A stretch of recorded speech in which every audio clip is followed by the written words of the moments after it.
വെള്ളം, ആ ടോയ്ലറ്റ് ടോയ്ലറ്റൊക്കെ നല്ല ക്ലീനാണ് കേട്ടോ. അവിടെ ക്ലീനാണ്, അടിപൊളിയാണ്. ഇത്രയേ ഉള്ളൂ കാര്യങ്ങൾ. കൊച്ചു റൂമാണെങ്കിലും അടിപൊളിയാണ്. നമ്മൾ കിടന്നുറങ്ങിക്കഴിഞ്ഞാൽ ഉണ്ടല്ലോ പിറ്റേന്ന് എഴുന്നേക്കത്തുള്ളൂ. ബ്രോ എങ്ങനെയുണ്ട് കൺട്രി, സേഫാണോ? കൺട്രിയൊക്കെ അടിപൊളിയാണ് ബ്രോ. ഇവിടെ അങ്ങ് ഒരു പ്രശ്നങ്ങളുമില്ല. ഞാനിപ്പോൾ 1 മാസമായി വന്നിട്ട്. ഞാൻ എന്താണ് എനിക്ക് നേരത്തെ വരാൻ പറ്റാഞ്ഞതെന്നാണ് ഞാൻ ആലോചിക്കുന്നത്, ചിന്തിക്കുന്നത്. കാരണം നേരത്തെ വന്നതായിരുന്നെങ്കിൽ നമുക്ക് ഇപ്പം നാട്ടിൽ വന്ന് പെണ്ണും കെട്ടി സുഖമായിട്ട് ജീവിക്കായിരുന്നു. മനസ്സിലായില്ലേ?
ബ്രോ അങ്ങോട്ട് വരാൻ ടോട്ടൽ എത്രയാക്കും ബ്രോ? അത് ജോബ് അനുസരിച്ചാണ്. അൺസ്കിൽഡ് ആണെങ്കിൽ ഒരു 3-3.5 ഏജൻസിക്ക് കൊടുക്കണം, പിന്നെ ടിക്കറ്റ് സെപ്പറേറ്റ് എടുക്കണം. അങ്ങനെ ഇപ്പം സ്കിൽഡ് ജോബാണെങ്കിൽ ബ്രോയുടെ സാലറി, അക്കോമഡേഷൻ, ഫുഡ് അതൊക്കെ കണക്കാക്കിയിട്ടായിരിക്കും.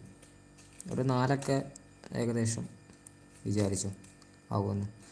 വീഡിയോ എന്തായാലും കാണാൻ ഇൻട്രസ്റ്റ് ഉണ്ടെന്ന് ബ്രോ. എങ്ങനെയുണ്ട് കൺട്രീസ് എന്നാണ്? ഓക്കെ. ഹോട്ടലിൽ നല്ല വേക്കൻസിയാണോ ഉള്ളത്? ഹോട്ടൽ ജോബ് നല്ല വേക്കൻസിയൊക്കെ ഉണ്ട് ബ്രോ, കുഴപ്പമൊന്നുമില്ല. ഞാനൊരു കാര്യം പറയട്ടെ. ഇവിടെ എന്ത് ജോലിയാണെങ്കിലും നമ്മൾ നാട്ടിലുമായിട്ട് കമ്പയർ ചെയ്യുമ്പോൾ, അല്ലെങ്കിൽ ഇപ്പോൾ ഒരു ഗൾഫായിട്ട് കമ്പയർ ചെയ്യുമ്പോൾ നമുക്കിവിടെ സുഖമാണ്.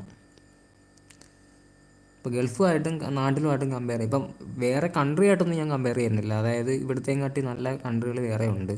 ഇപ്പോൾ തൊട്ടടുത്ത് കിടക്കുന്ന ഹംഗറി ആണെങ്കിലും റൊമാനിയയും കാട്ടി അടിപൊളി കൺട്രിയാണ് ഹംഗറി. ഓൾറെഡി ഷെങ്കനാണ്. അവിടുത്തെ പൈസയ്ക്ക് ഇവിടുത്തെയും കാട്ടി മൂല്യമുണ്ട്.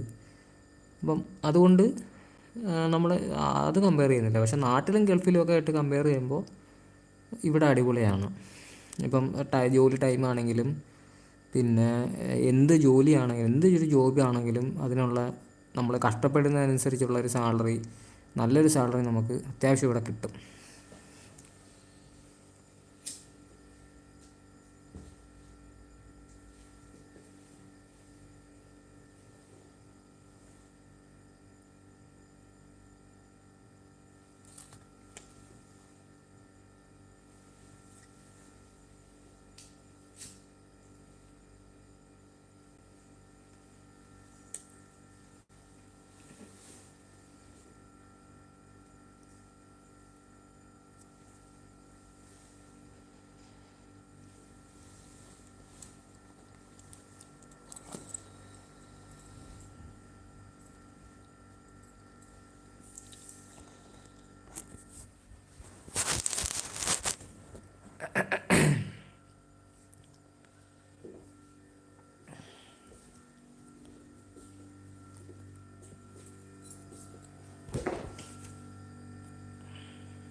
ഞാൻ എവിഗഡ്